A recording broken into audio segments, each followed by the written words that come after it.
Good evening, welcome to Talking Reds. It's your full-time reaction show. It's me, Chris Bragg. It's Matt. Talking Reds? No, it's Talking Kop. Oh, I was going to do that. I was going to balls up at some point. Sorry. Start again. Talking Kop. It's me, Chris Bragg. You can Take tell two. I'm wide awake. Got Matt here and I got Chris with me. All in all, back nearly fuck up tonight was me doing an intro, Matt. Fuck, that's gone quite well.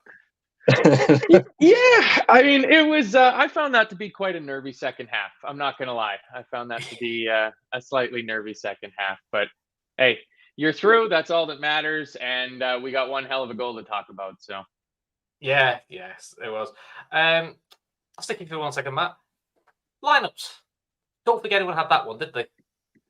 no, that's considerably stronger than I think pretty much anybody was expecting. I mean, Kelleher, yeah, I think you probably would have gotten maybe 3 out of the 4 defenders. Gomez, Matip, and Kwanzaa, I certainly thought would all start. I thought Chambers might get another go instead of Simicast. Endo and Jones, I think that they were pretty much nailed on to play. Gakpo and Elliott, yeah, but I mean, Szoboszlai and Mo from the start, and Mo for the whole 90. Nope, didn't see that coming. Kev, you've got to come back, mate. I don't know what I'm doing. You know, that's why I asked Matt to host instead of me.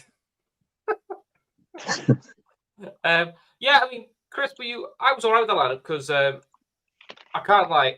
If we start the youngster with Kwanzaa and Kelleher, I kind of feel that's a little bit too much inexperience for an away game.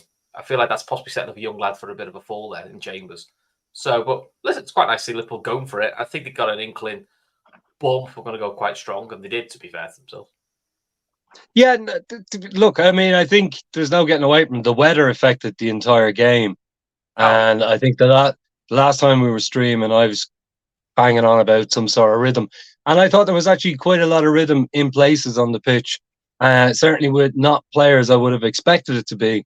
But I think the weather dictated a lot, which probably, for me, it was a game that was all at most 7 out of 10 for a couple of players and a lot of 5s, but it worked in places. I was very surprised. I know I'm jumping the gun as usual, but I wouldn't be Gomez's biggest fan ever, but I thought he was really good tonight, except he had all the time in the world on the right hand side for the first half, and just it's a pity he couldn't deliver better. But yeah, it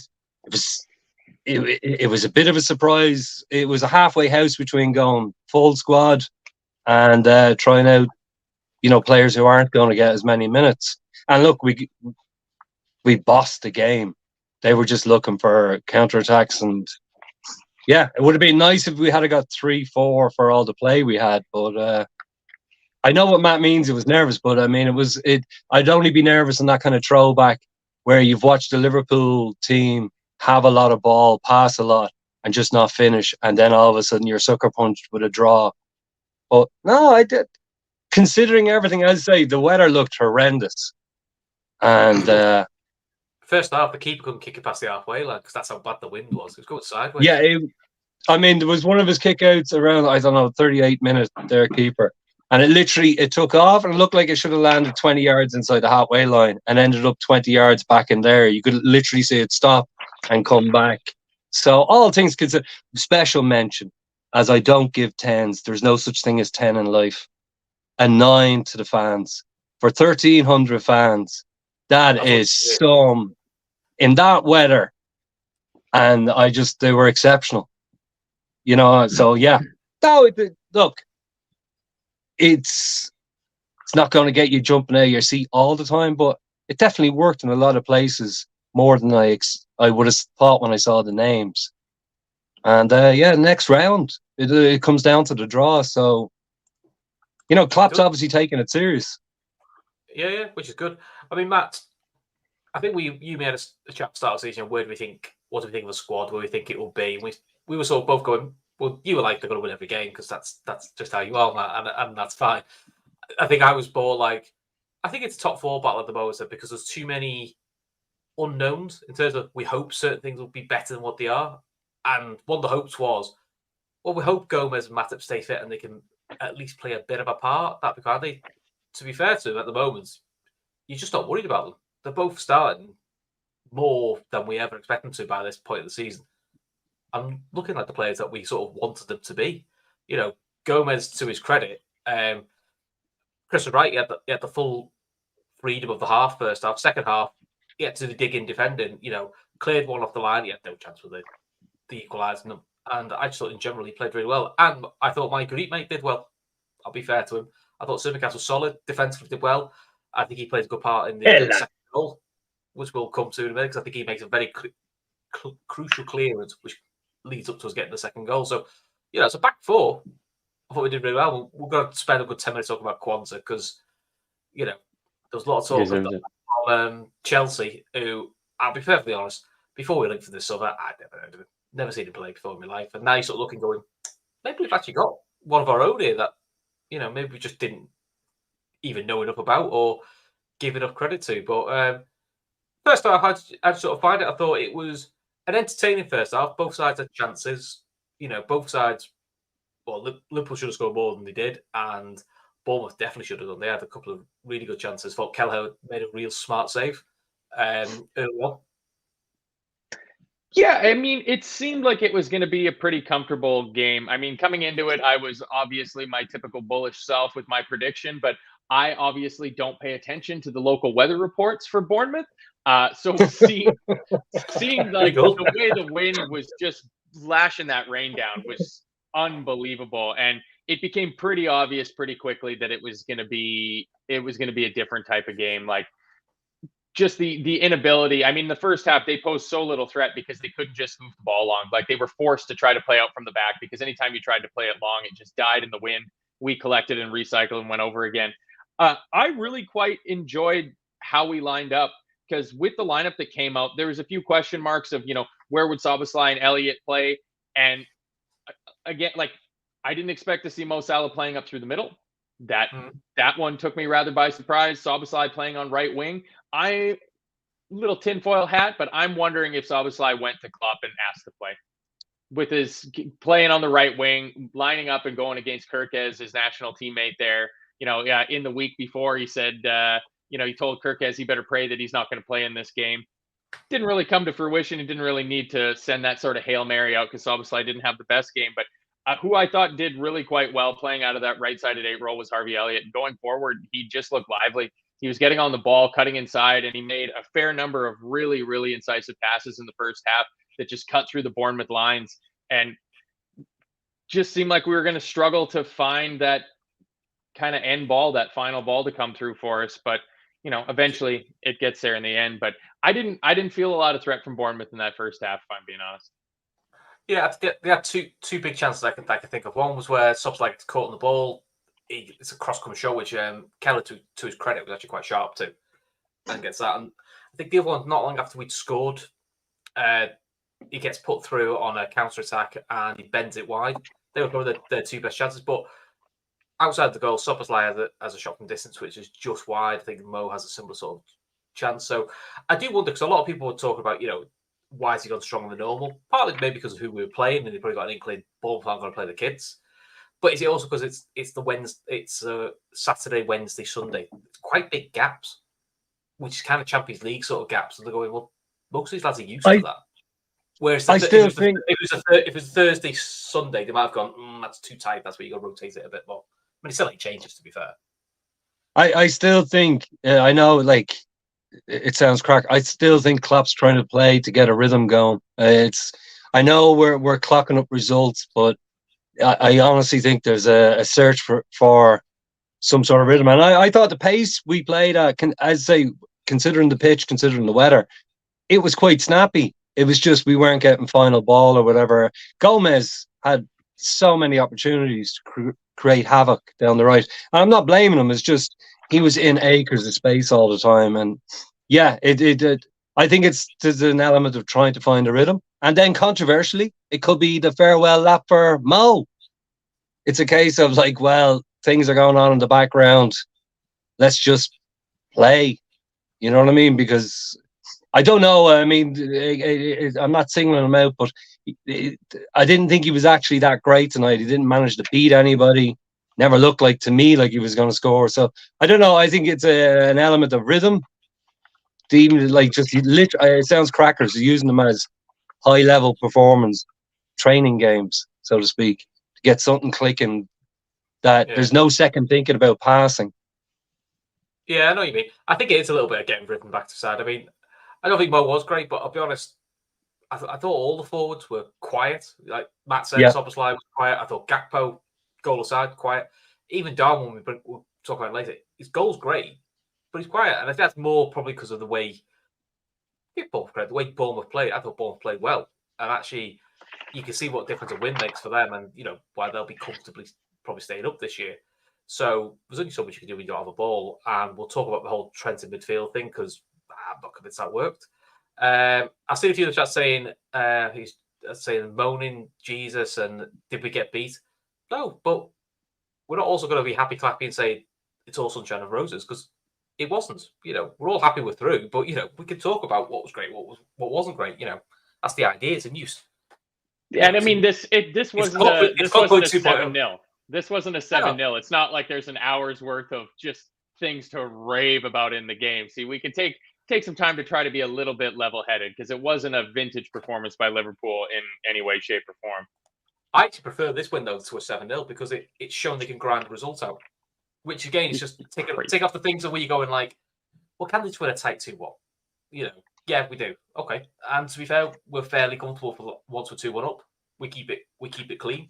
We don't have masses to worry about. I mean, their goalkeeper also helps us, which we'll come to, which is I love when a goalkeeper comes up for corners and it absolutely balls out. Made a great block. It was a brilliant block. So on then, Matt. Let's talk about the opening goal. All right. I mean, Elliott gets the ball again. He plays a great ball from the middle out to Gomez. Gomez slides it through to Mo. Mo plays it to Szoboszlai. Szoboszlai puts it off of Adam Smith out for a corner. Tsimikas puts in an in-swinging corner. I'm pretty sure it was an in-swinging corner. It ends up coming down. Matip gets a tiny little touch on it, lays it off to Elliott. Elliott smashes it in, and I don't know if it hits Gakpo. I couldn't quite see on the replay whether it hits Gakpo or whether Kwanzaa's trying to stick his foot out to stick the ball into the net. I think it was Kwanzaa trying to stick it in. Bounces off the keeper. Johnny on the spot, Cody Gakpo. Another one of our forwards just keep scoring. Like 5 forwards, and they're just constantly in the goals again and again and again. Yeah, I think for the replay I looked at, it looked like Gakpo got a flick on it, and it's a good save by the keeper, and then he gets the rebound.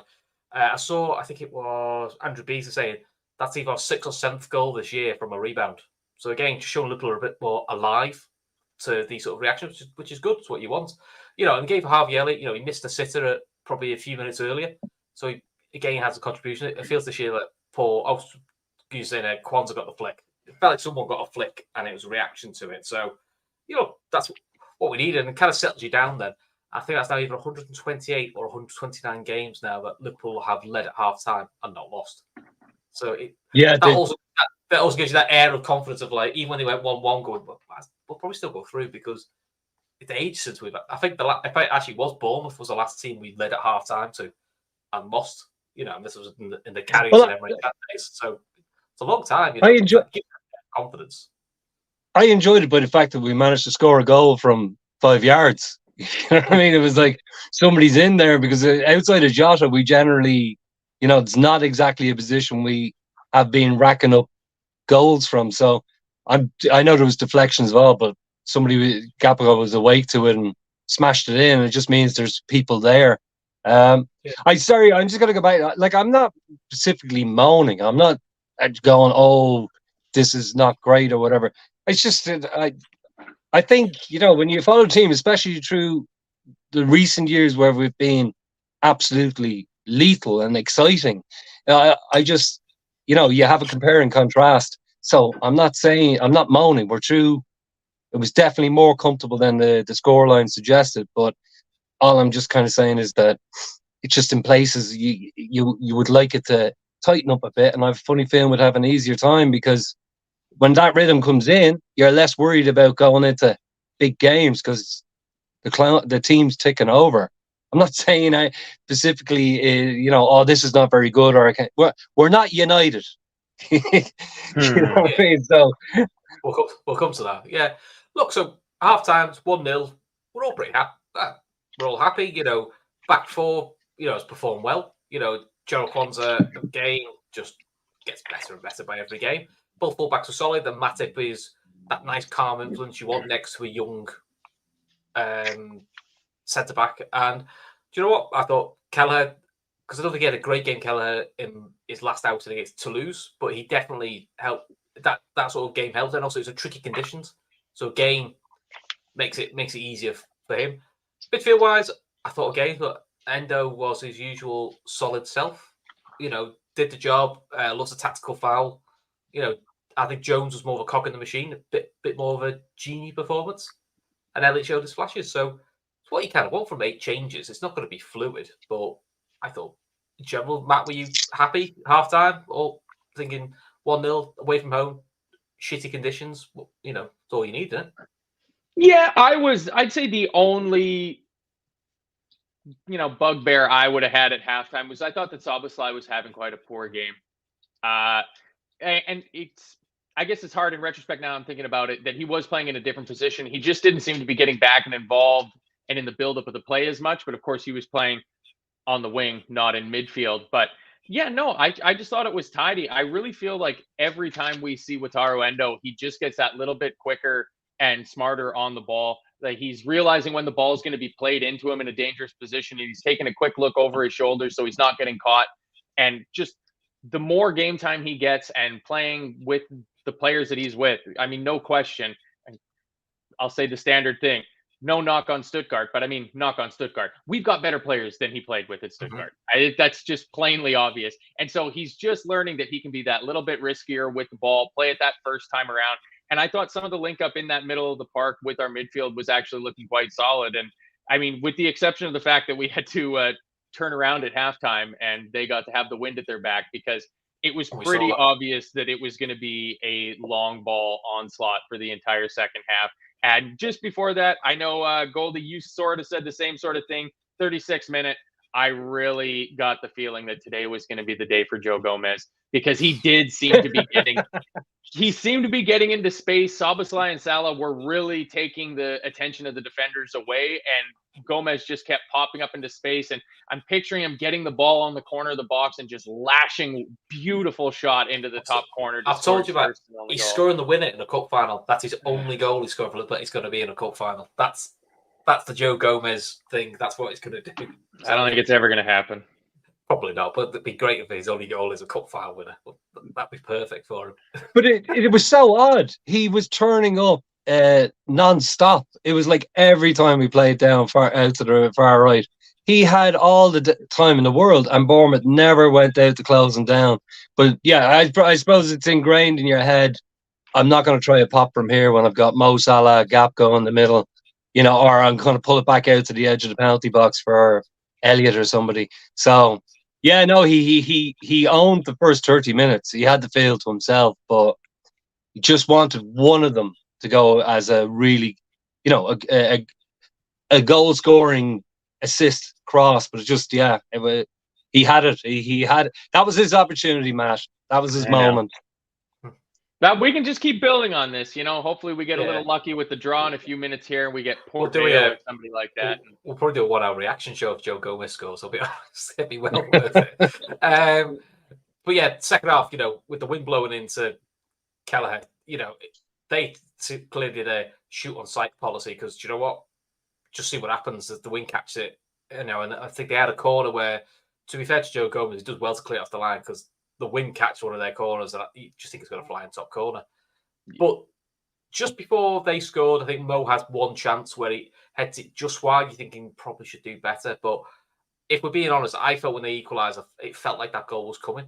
I thought they started a better, but they were a bit quicker on the ball. I thought we were a bit too playing around the ball, a bit too much at the back. Probably the only criticism you could say of Gerald Kwanzaa at times is he's really confident with the ball. He's comfortable running out with the ball. Just sometimes he probably holds on for that little minute too long, or that one pass too many. But he's a kid, so no one's perfect. If that's the only thing we've got to quibble over him, there isn't a lot wrong.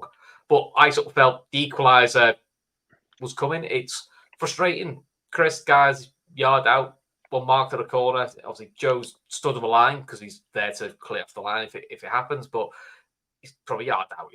He's just hoping it hits it. But that's probably the only frustration is a bit of a sloppy goal, really. Yeah, well, I mean, Bournemouth had a few chances in the first half, set pieces in that kind of weather, particularly with the ball. I mean, they nearly, thanks to Gomez, they could have had another goal, but the ball behaviour with the wind and whatever.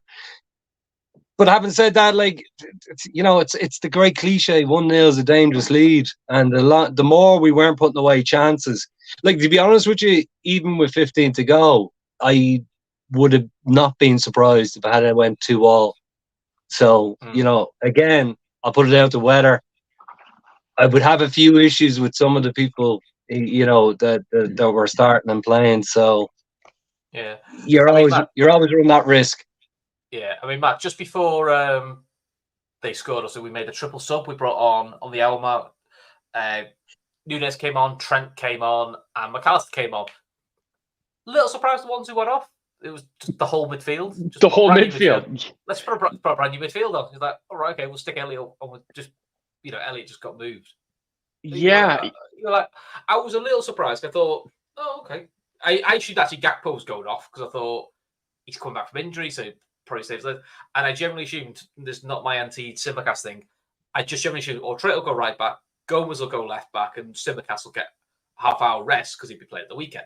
They're kind of doing an hour Simicast and half-hour Trent, just so, he's already fit left back, so keep him sweet. But I was like, oh, okay, so we're going to see Trent in the 6, with McAllister one side of him and Szoboszlai the other.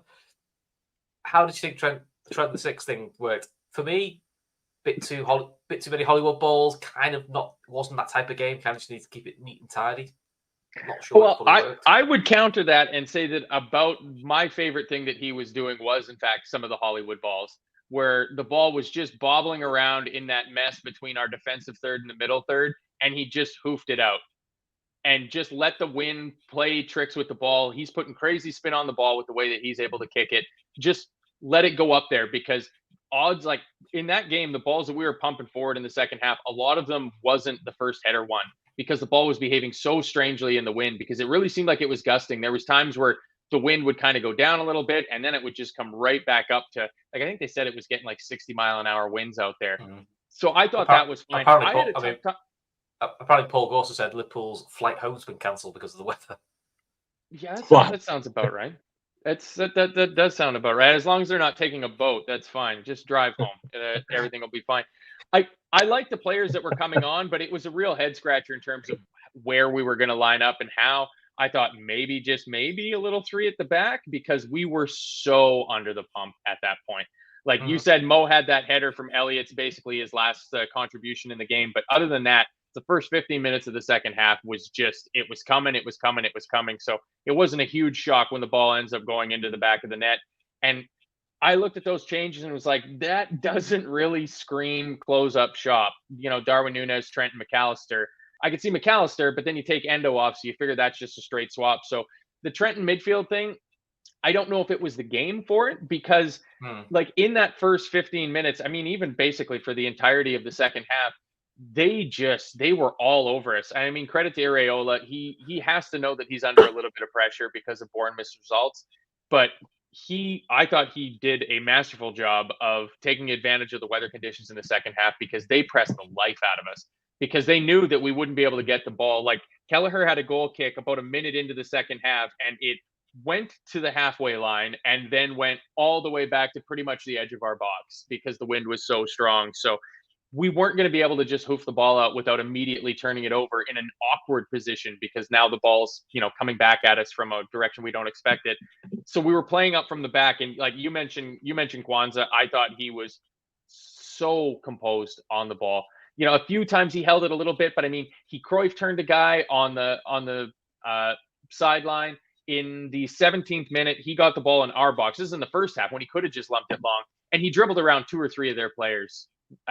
Just supreme confidence on the kid. He had such a good game, I thought. But yeah, those changes were a bit of a head scratcher, and it obviously didn't work because shortly thereafter they scored. Yeah, so I think Nunez. So that's for Nunez. Nunez's ridiculous goal. I think ball have the ball, they get across it. I'm pretty certain it's Simicast who cuts in it, clears it. It's a good clear. I'm almost certain it's Simicast. Comes to Trent, who pumps it long to Nunez. And what makes this glorious, not only is the finish, is the Bournemouth fans' reaction. So it's a terrible first touch by Nunez. Yeah. And the usual pantomime villain, way, Hey! how shiny, and then literally gets the ball, cuts inside, and just bends it, Chris. It's a ridiculous goal. That's now 3-3 for him. It's 7 goals, 4 assists so far this season. It's ridiculous. Anto Chell points out Nunez averages a goal involvement every 55 minutes this season for Liverpool. It's just outrageous. No, you're bang on. The comedy timing of the sound of the home fans, and then whatever way I looked at it, because I was watching on a computer screen, I was like, has that gone over, or has that gone between the keeper's hands, or has that actually gone in? And then it was the penny dropped. So then the silence was just magnificent. It's going to be a perfect meme. You know what I mean? Yeah. No, it's a great goal. His first touch is like, again, I'm getting stick in the chat.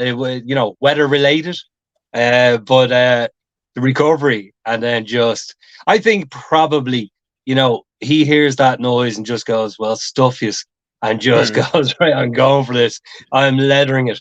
Just to go back to Trent for a second, because people love the fact that apparently I moan. He didn't particularly bother me in any of the position. The only thing is, he should get a fine. He should get a fine.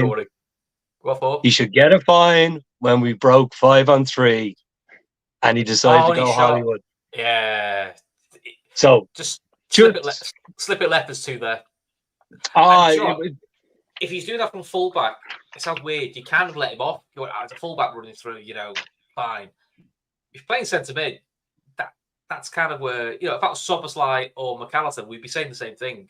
Shift it left, shift it right. The options were there for you. I mean, Liverpool as a whole, the last 2 or 3 games have been a bit rubbish at counter attacks and not picking the right pass. Apparently, Klopp said that. But it was so wide. He could see the 2 to his left, and one of them was closer, and then it was wide open field to the right. You got to just, I don't know who it was on the outside, but I know first was Mo, and it could have been the Elliott goal all over again, where he doesn't go for it and lets Mo hit it, and it was just go on, pass, and boom. Yeah. Anyway, no, Nunez. Look, I think any Liverpool fan, even if you're not sold on him, just loves the trolling element of him getting better and better and better. And yeah, it was a cracking goal, especially after such a Nunez first touch. It's going to be in the highlight reel of the night in the roundup. So Matt's just a big game player now, isn't he, mate? To me, he's an every game player. He's the person I think I'm most excited to see play for us. Like, as much as Dominic Szoboszlai has absolutely taken all of our hearts by storm with just how good he's been when he's come in, there's something about the redemption arc isn't even the right word, because it's not like he had a terrible season last year. Anthony had a terrible season last year. Nunez just had a good season. So 15 goals in all comps, something like that, wasn't? He had a higher scoring debut season for Liverpool than Sadio Mane or Luis Suarez did. That's not. I mean, that's pretty good company to be in. If we end up, if Darwin Nunez ends up being talked about in the same breath as Sadio Mane, let alone Luis Suarez, that 85 million rising to 190 trillion that we apparently paid Benfica for him will be money well spent. Money well spent. It's just, I gotta say this. Everybody last year, I was guilty of it as well too. Maybe not everybody, it's a blanket statement, was all about this agent of chaos thing, I think that needs to stop completely and totally, because I watched a South American broadcast package of our highlights of Nottingham Forest, and they call him La Pantera Darwin, and that nickname is fucking awesome. So he needs to be La Pantera from now on going forward, because he is. I mean, he's quick as a cat, and he's absolutely lethal. And I mean, that goal was gorgeous, just absolutely gorgeous. And from a tap in on the weekend, which is where you want your number 9 to be, to being able to do something like this goal or the 2 against Newcastle, where he's taken the game and saying, look what I can do. Absolutely shutting up all the doubters. Just get on board. Nobody's mad if you were anti-Darwin or you thought he was a flop or a crap player. It's too late now. The train is in motion. Hop on board because this guy is going to be some player for us. La Pantera Darwin. Yeah. My next tattoo. Getting that across my chest. The other good thing about Darwin for me is, it doesn't matter if he starts or he's a sub. He makes a positive impact either way. Certain players, suit starts, and certain players, the more of an impact. So he's the all-rounder. Whether he's starting games or he's coming off the bench, he will always make an impact. Because I've seen a few in the chat who saying, we should start him every game. He's not going to get to this level if we keep rotating him. I think that's the reason you have a squad, where we have 5 strikers, we have 5 forwards, because they're all scoring. You rotate them. And you don't want the Owen situation where you play him every game, but he's knackered because he's overplayed, and then they never recover from these sort of injuries. I think the way Klopp's using Nunez for me is perfect. He's usable enough that he's getting loads of goals, but not enough that he's putting too much workload in it. Because we all know what Klopp does when it gets around March time, and if we're in a running, he has 13 lads, and pretty much those 13 lads play, and nobody else gets a look in. That's his run. Then he goes, right, that's my running team. Go. Up until now, you keep rotating. And I think we also have to remember he's, relatively speaking, literally a kid. We haven't even seen. He's working with one of the best coaches in the world now, and he's still a very, very young man. There's not many teams in the higher echelons of leagues around the world who have somebody of his age. And I'd say, as Matt said about the stats, the stats don't lie. Sometimes when you're watching it, it doesn't tend to equate to what you read later. But no, he doesn't look like the kind of guy who's going to be getting injured that much. He certainly doesn't look like somebody who's disinterested or whatever. That's been the thing last year and this year. Is he does pick up a few niggly hamstring injuries, and he has missed a few years of a niggle here. That's why he didn't start Spurs, and he was due to start Spurs. Yeah, with a niggle. I'm used to saying here, Nunez is a conference player who needs consistent starting. Obviously, disagree with me, and follows it up with Nunez is an emotionally sensitive player, needs a solid foundation of starting. I think the other thing you're missing is, you don't think Klopp talks to these guys and says to them. Also, games now, the amount of added time we're seeing now, they're like 100-minute games. Most games are 100 minutes, so they've all got plans going. Your plan in this game is you're going to come out at this point, and I want you to do this. Like the Newcastle game, this is what I think your impact is. Bang, he does it. You're the headline act. This is where I need you for. Other games, but I need you to start and then come off the game. Because Jota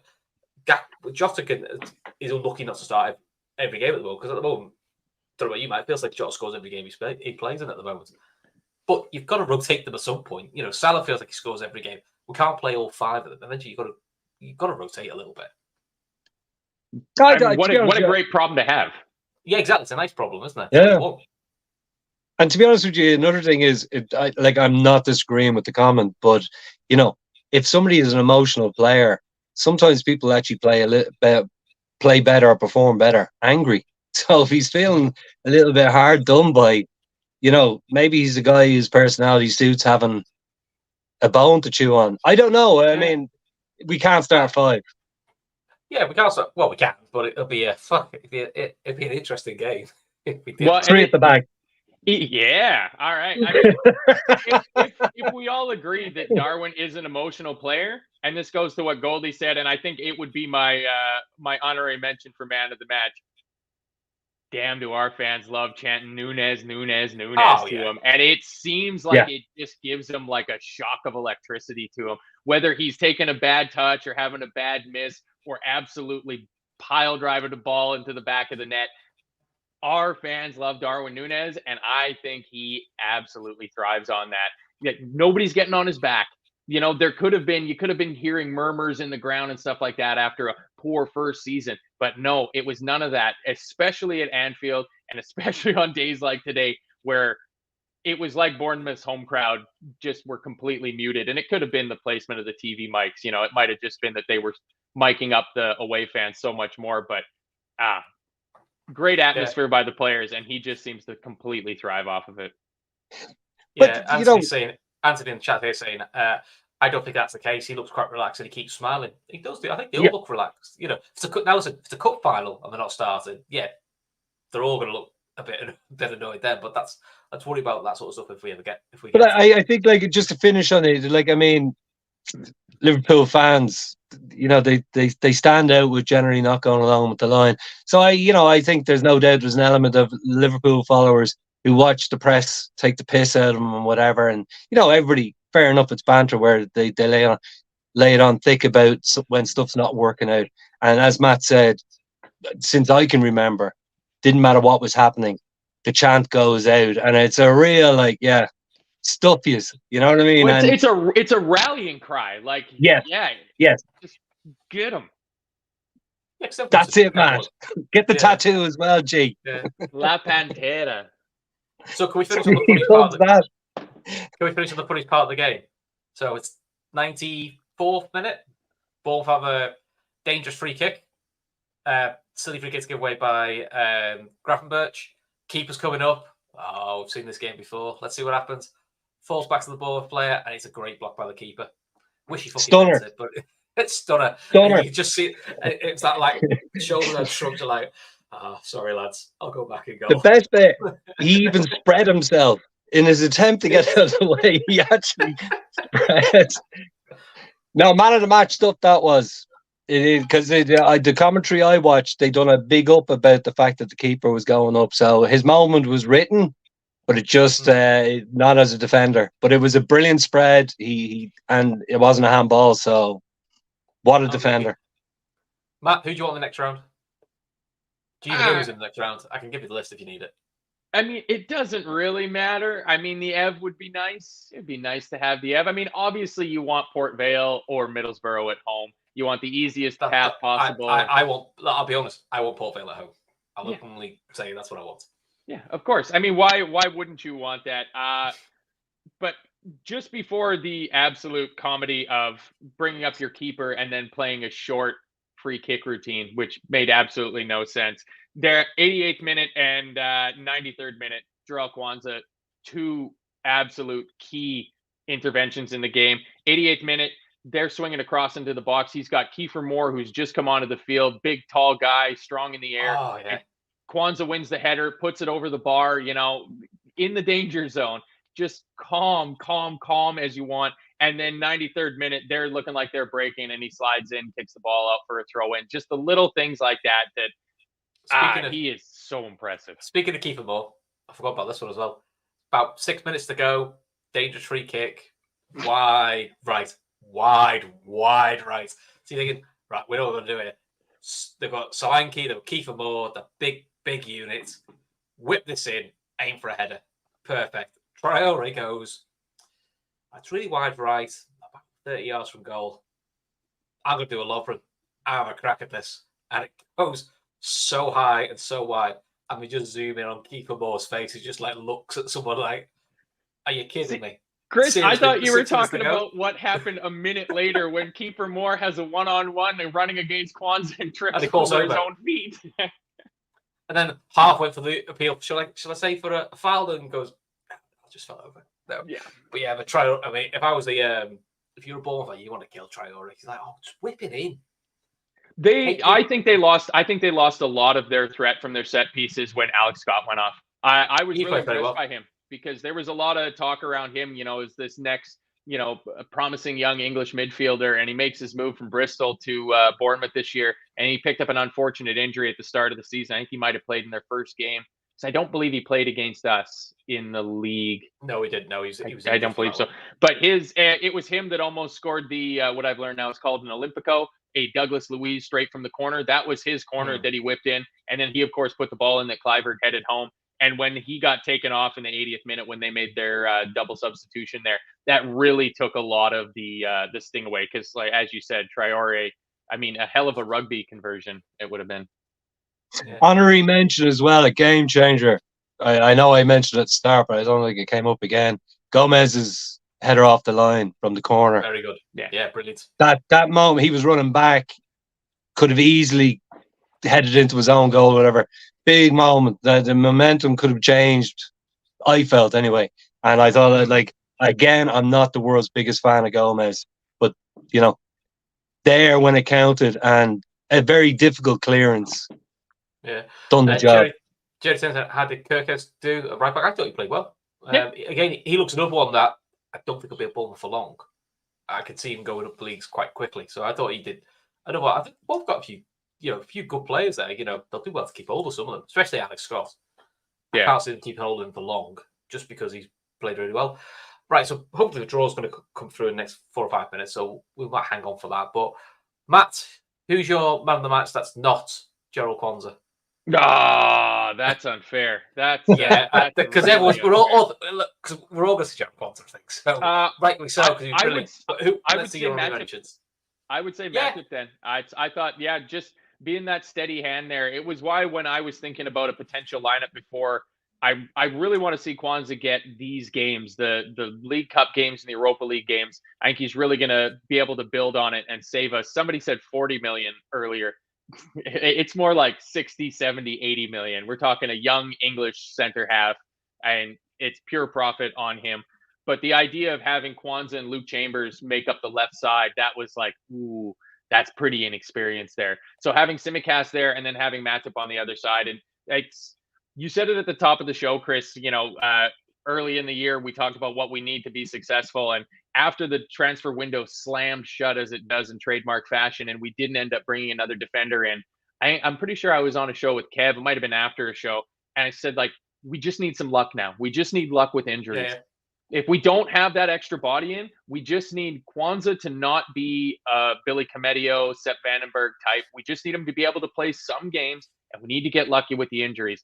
And sure as shit, Joe Gomez and Joel Matip have been available for every single game. It's Virgil, Konate, Trent, Robertson. It's our strongest starting four. All of them have been, Virgil was through suspension, but they've all been missing for one reason or another. And Joel Matip and Joe Gomez, the old reliables, they're there to go again and again and again. So the fact that you told me I can't take Kwanzaa because he is the rightful winner of man of the match, I would give it to Joel Matip. Chris, who's your man of the match that is not Gerald Kwanzaa? You're going to have to clip this, Gomez. Fair shout. To be fair, that's all. I had Joe Gomez written down for me as well, actually. And to be fair, I would have actually given Simba Castle one of those guys. Still, he was solid today, defensively. Ella. If Harry's still, he still annoys everyone with his natural inclination to go backwards. But I'm at that point now, I'm thinking it just feels like he's been told to do that. Chris, did you run into Tsimikas in the week in Liverpool? I know. Is that why he had the? I also text Kev saying he's got a black eye. It wasn't me. Nothing to do with me. That I did wonder what happened there. That was. It's a beautiful black eye. It was a decent one. You know what I mean? It was good. He still looks half asleep, anyways. But I just think that's his natural look. Well, if I'm going to get good with a black eye, they'll have to keep it going. Once it starts to fade. They did it for Halloween. Pop him. Yeah, maybe it's his Halloween costume. Yeah. There's no point in me expanding on Gomez. To be honest, I'd say, I've said it, this is my third time saying it, would not be his biggest fan. Loved the fact he plays for Liverpool and everything. And I hope it all gets better. But I just thought tonight, solid. If one of his opportunities to cross had led to a goal, he definitely would have been man of the match. But he was in the space, kept going there, ran all night. I can't remember any kind of lapse where, a short pass or something didn't come off. And just the goal line save is as good as a goal. Because Keller was lost in it. It was curving in. He was running back. So, yeah. Gomez, you can clip it. Matt, I'll send you this. I'll say Kev sent me this already. If you've not seen it, there's one for it's here. There's a video of Klopp, obviously he's back to his post-match sit down, and he's looking beyond the people, and it's got them. And someone says apparently he sees the Man United score flash up, and he's just like, "Oh, right," and then goes, "Oh, right, well, camera." But it's sort of like, "Oh," because. Let's just talk about the other draws, because did you see the Newcastle lineup? No, I didn't, because it came out when we had started. Right, I'll give you this Newcastle lineup. Because when I saw the two lineups, I was like, on paper, you're going, Newcastle are going out to Man United, because the Man United lineup looks stronger. Newcastle had a lineup of Dubravka in goal, Livramento right back, Kraft, who I forgot was there, Paul Dummett, I forgot was still there, and then the young kid Lewis Hall. So it's quite an inexperienced backline. Sean Longstaff, Matt Taggart was playing in midfield, despite the fact he's a fullback, and he went off after 5 minutes. Joe Willock for his first start of the season. Then up front, Matt Ritchie, Anthony Gordon, and Joe Linton. That does not scream to you strong Newcastle side. That screams to you as, if we win, so be it. I don't care. The United back four they picked was strong in the back four they picked against City. It's Dalot, Maguire, Lindelof, Reguilon. Onana still in goal. Casemiro and Mount. Hannibal, who's looking not to get sent off, whatever. Anthony, Garnacho, Martial. I'm sorry, that United lineup's miles stronger. Lost 3-0. They lost 3-0 at home again, did they? Yeah. To be honest with you, first start since 1962, and I think last time they started this battle, they got relegated. So fingers crossed. I think realistically we're in very sad times because I think Cue Ball is going to get the sack, and that's going to make me very sad because I've so little going on in my life. I actually am watching the slow deterioration of certain well-known YouTube United channels as they sit there supporting Hag, and it's the owner's fault. So the idea of Cue Ball being out of here before Christmas, I'm actually sad. And this is but they apparently, according to that channel, he was literally in tears by 20 minutes, and he's just clinging on, going, "No, I support United. I support United." It's done, and I don't care, but I'm enjoying it. If you know what I mean. So it's like knowing somebody that you don't really, I don't ever like using the word "don't like," but they slowly get warts, and they just keep spreading further and further, and you just sit there going, "You kind of deserve it." You know what I mean? I hope your hands go in your pants. I mean, this is where Carragher loves to wind up Neville because it's fucking easy because he can't. This is where Neville misses the point, which is you can say you don't like the owners and there's lots of problems with the Glazers. And look, a lot of the points he brings up about the problems with the current ownership are correct. But where he loses himself is when I think Gav pointed out when he goes, "Oh, you'll be saying this when you want FSG out." So you're like, well, it's different. The reason people don't like FSG, some people don't like FSG is they don't think they put enough in to make the squad better. But the actual structure behind the scenes is actually is fine. They've actually got a structure. United don't.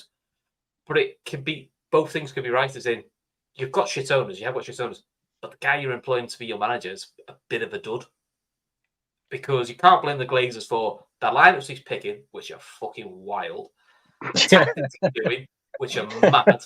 You lose the game, you get your best striker off. Do you know what I mean? And he's even now saying it's not Ten Hag's fault that he's got all the players that he wanted, because his analogy was, if you're a parent, the kid asks something, and you say yes, you can have it, then it's your fault. But he's still a professional manager, and he's also a grown man. He's not a child. He's a grown man. He's a professional manager. These are the players he wanted, and some of the ones he's picked. Anthony, fucking garbage. £100 million for spinning round. Casemiro, their midfield now, Matt, it's like watching Liverpool last season. You just run through it.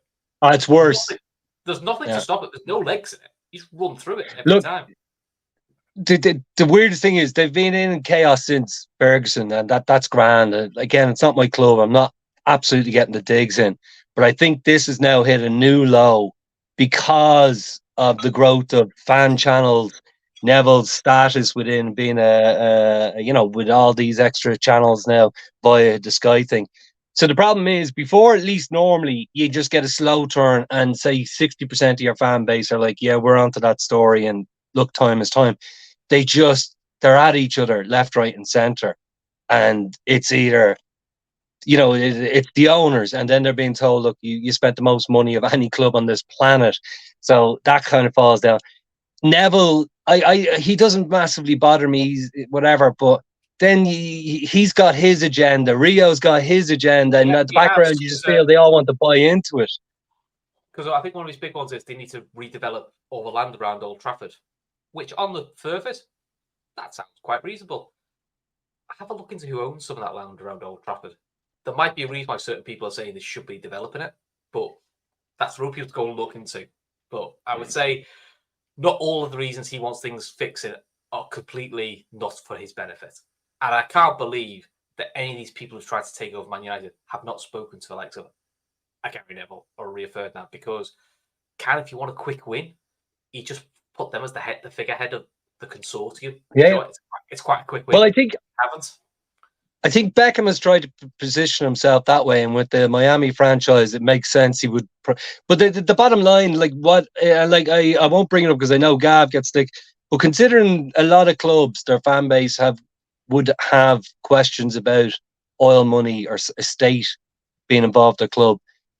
To me, it says how bad things are that they're lamenting that they didn't get taken over, and I think that's really quite shocking. Like, you know what I mean? That they are actually now moved on from. It's not only the owners. It's like we'd be grand if a state took over us, but not Radcliffe. Now it doesn't matter what they think he's going to be stripping it for assets. I think you're in a pretty low place where you think the future of your club was entirely based on a dubious owner. Like weird. But apparently, according to the rumors, the legends, whatever way you want to put it, and it makes sense, can't afford to sack him. I mean, they couldn't afford to sign Sofian Amrabat on a permanent basis, and I believe he was only going to be about like 12 or 14 million. I just had a realization while we've been having this lovely little chat about Man United. They also couldn't afford to sign Gakpo, Matt, which is why they ended up with the other lad on loan. That's why we got him. It's brilliant. I mean, Will Weghorst was fine for them last season. I just had a thought about it. So remember Gary Neville put out his 96 treatises he nailed to the door at Old Trafford there, and one of them was talking about building a Manchester United land. It made me think when you guys are talking about building Manchester United land around the stadium and blah blah blah. Probably a decent idea, except for the ridiculousness of having a theme park around your football stadium. But remember when Jurgen Klopp was out of a job before he came to Liverpool, and he was approached by Manchester United, and I believe his words were it was a bit too Disneyland for him. Did they include this as part of their package to sell the Manchester United job to Jurgen Klopp? Of like, Jurgen, listen, come to Manchester United. Within 5 years, the stadium will be brand new, and it'll have a roller coaster that goes around it and water slides. We're going to call it water slide outside. Yeah, let's be honest. We've seen with Jurgen when we go on these pre-season tours, he fucking hates them. Yeah, absolutely hates them. He knows they have to be done, but he'd much rather just go to his training camp in Germany for 3 weeks. He'd be quite content with that. But he just knows he's not in that world. But yeah. Come on, Carabao. Where's this draw? We want to know what. I mean, the other big notable result from today is Arsenal kind of got smashed. Hammered. I thought you could say Chelsea won. To be honest, that threw me more than anything. Chelsea, I honestly had to put money on Blackburn getting an upset there. And the end scored 3. Oh, could be how shit at Burnley. It's very quiet downstairs. The missus, lifelong gooner. It went silent after about 20 minutes, and I haven't walked into the room since. I just heard we got hammered, and I walked all the way. I wonder if Arsenal starts to pay the price a little bit for. I still am not convinced they have enough squad depth. It's funny. I was just doing a little lurking on some Arsenal fan areas on the internet, and how quickly the mood around Eddie Nketiah has changed after his hat trick heroics, and then he gives up the opportunity to score a 4th goal with a penalty, and he gives it to Fabio Vieira, and now he is absolutely shit. And Arsenal fans are thinking that they should be starting Kai Havertz as their striker when Jesus isn't available. And it was like, did you not watch him play for Chelsea? Like, it depends which Arsenal fans think. There's quite a few arguments by him either. It's a glorious own goal though by Ben White with his fabulous fake tan, new hair. Oh yeah, new hair as well. Yeah, 1984 again. Yeah, so let's see. So Fulham won 3-1 against Ipswich, which first good with Fulham because Ipswich are doing pretty well in the Championship. Fucking hell, even Ashley Young scored. That's when you know it's bad. Tarkowski, Onana, and Ashley Young got a very late goal. Bloody hell, To be fair to boys, he's got them a rhythm now. prime candidate for Ten Hag. He's got some West Ham have it's always the same. West Ham, they always have a couple of flair players that are, they're gonna keep any team ticking over. And I don't think I know that rumors at different times are just people making it up, bone related to us. I couldn't see it, but he's for that team. He's a danger all the time. Yeah, I mean they've got Mohamed Kudus as well. He was brilliant at Ajax. And obviously we saw Matt. I mean, I know we beat West Ham at Anfield, but we spent 10 minutes of the show talking about Luis Paqueta because he was just Paqueta is outrageous. And if it wasn't for the off the field worries that he had about him, he would have been at Man City. And you could see why Man City would want him because he's ridiculous. He's a proper player. He's a proper player. Yeah, really I think he's going to be on the end of a substantial ban. If what was said about him, like it's not just gambling. It's not just gambling on your own team, but gambling on little spot bets like I'm going to get a yellow card. That is, if that's the case, that's bad. He could get a humongous ban. So yeah, he's going to empty the tank. I mean, he's doing what the Newcastle should have done with Sandro Tonali and just lay it all out because you might be having a long rest coming up pretty soon. Yeah, there you go. Just so you know, Man United have now lost 8 of the first 15 games in a season. First time in 60 years. He's a record breaker, isn't he, Ten Hag? You gotta give him credit. So their fan channel will be in meltdown. But see, like it's a win-win for the fan channel. They're gonna go over the top. It's like Arsenal FC at the tail end. There's not going to be any support. They're just going to rip into them because negativity. Yeah, I mean, to be fair, the way that if we'd started with eight losses in our first 15 games, I'll be honest, I think we'd have also been pretty negative. So I think they've justified to be a bit peeved, I would say.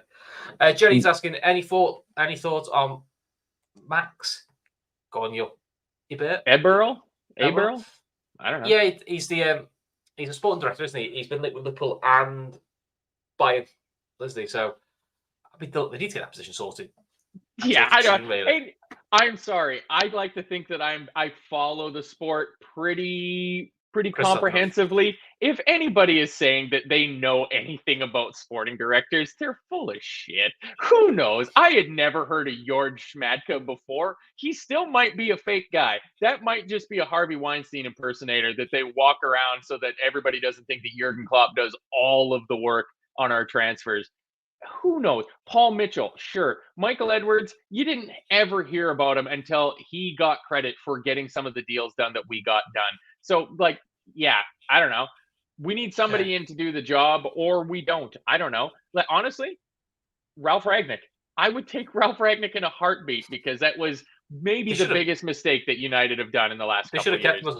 They should have kept him as a sporting director because actually everything he said when he left happened. 100% bang on. Yeah, 100% bang on. And then when Ralph Ragnick realized that he wasn't going to be listened to by the hierarchy at Manchester United, he chose to go and coach Austria instead of being involved with Manchester United. So that tells you something. It does.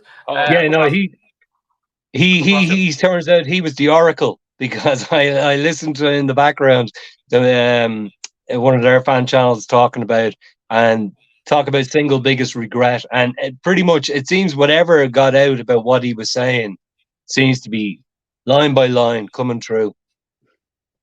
Yeah, sounds like he knew what he was talking about. Yeah, if you ask about God forbid. Yeah, if you ask about Luis Diaz, look, we all know nothing. I don't expect to see anything from Luis Diaz until the horrific situation with his parents is resolved. So, there's not much we could comment on it really because none of us know.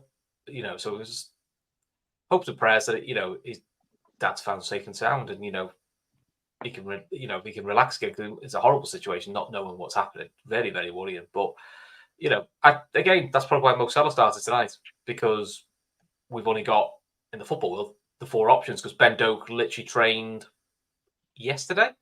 Yeah. At Pep's press conference, I think he trained once, so it's highly likely he's going to be used tonight. Hopefully they might use him in the Toulouse game. That might be the game for him to get a run out because that would have been a good opportunity for him tonight to give Mo a rest. But we are. Look, I don't think we're going to get this draw anytime soon. So, do you know what? Keep an eye on socials. We've got a show tomorrow night. We've got Gav and the guys are doing another Premier League preview show and talk about last weekend. And then I think, Matt, you're back on Sunday, aren't you? Talking about Liverpool against Luton. The big Luton match, yes. The mighty away trip to Luton. So hopefully the same 1,300 that made the trip tonight can get themselves dried off and warmed up and back down to make another huge raucous atmosphere for us. Hope so, yeah. Yeah, they were immense. Yeah, I will be at Prenton Park watching Liverpool women against Leicester. So that'll be my stress levels gone before the Luton game. So I think it's you and Kev, isn't it? Is it you and Kev? Yeah, I think so. It's been a while since I've done a show with Kev. I know. It's me, Kev, and Robbie. So I don't know who Robbie is. So I'm looking forward to that. Ooh. Friend for you. It could be Ragnick in disguise. That'd be good. That'd be good. Do you know, that'd be great. I just slapped off the post. So I should just have a chat. So what's it really like? Tell me all about it. You know what? It could be Ten Hag in disguise talking shit about United. Oh, I'll just switch off to it. I'll just block him. Right. Anyway, on that happy note, that's us on Talkin Kop. I'll get the name right this time. Finished Knocked it out of the park. Yeah, nobody noticed. So it finished Bournemouth 1, Liverpool 2. We are in the Carabao Cup quarterfinals. We will talk about the draw whenever it happens, but I can't wait any longer. It'll be midnight by the time this draw's done. Until then, take care. Speak soon. Good night, everybody. Bye.